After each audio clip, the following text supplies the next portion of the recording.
ආයුබෝවන්. අද මම කියන්න යන්නේ ඔබගේ සාමාන්‍ය දැනීමට මෙන්ම ඔබගේ ආරක්ෂාවටත් වැදගත් වෙන දෙයක් ගැන කියන්න. ඔබ ගුවන් යානයක ගමන් කරන අවස්ථාවක ගුවන් යානයේ කවුළුවක් උපුරා ගියොත් කුමක් සිදු වෙයිද? ඒ ගැනයි මම කියන්න යන්නේ. ඉතින් මෙවැනි අනතුරු ලෝකයේ ගුවන් ගමන් ඉතිහාසයේ පුරාවටම සිදු වී ඇති දුර්ලභ නොවූ සිදුවීම්. ගුවන් යානය ඉතා ඉහළ අහසේ ගමන් කරන විට ගුවන් යානය තුළ පිටත විශාල පීඩන වෙනසක් පවතිනවා. ඇතුළත පීඩනයට වඩා විශාල ලෙස අඩු පීඩනයක් තමයි ගුවන් යානයේ පිට පවතින්නේ. එම නිසා මෙසේ කවුළුවක් උපුරා ගියහොත් වගින්ද ඇතුළුව සියලුම දේවල් යානයෙන් පිටතට ඇදී යාමක් සිදු වෙනවා. යානයේ කවුළු සාමාන්‍ය මිනිසෙකුට වඩා කුඩා නිසා ආසන බඳපටි පැලඳ සිටීමත් නිසා මිනිසුන් පිටතට ඇදී යාම වළකිනවා.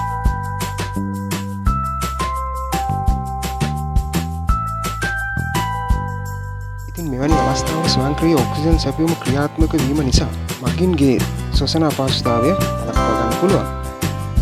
නමුත් මෙම සැපයුම ප්‍රමාණවත් වන්නේ මිනිත්තු 10ක් හෝ 20ක් දක්වා පමණයි.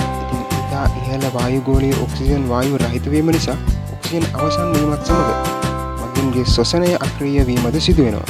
ඉතින් මෙවැනි අවස්ථාවක ගුවන් නියමුවන් විසින් යානයේ ඔක්සිජන් සහිත වායුගෝලය දක්වා රැගෙන යා යුතු වෙනවා. තවද මෙම පීඩන වෙනස නිසා මගින්ගේ පෙනහළු පවා පුපුරා යාමට ඉඩ තිබෙනවා.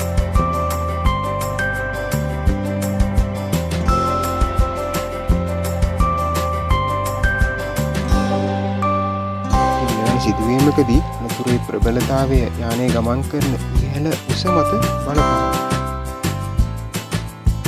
නමුත් වාසනාවකට නවීන ගුවන් යානාවල කවුරු නිර්මාණය කරලා තිබෙන්නේ නම්‍යශීලී වීදුරු ස්තර කිහිපයකින්. නමුත් සාමාන්‍ය මිනිසෙකුගේ බලයට පවා වරුත්තු දිය හැකි ලෙස මෙම කවුළු නිර්මාණය කරලා තිබෙනවා. ඉතින් එම නිසා මෙවැනි කවුළු පුපුරා යාමක් සිදුවීම ඉතාමත් දුර්ලභයි. ඔබ දන්නා තවත් තොරතුරු තිබෙනවා නම් කමෙන්ට් කරන්න. ආයි හමු වෙමු. ආයුබෝවන්.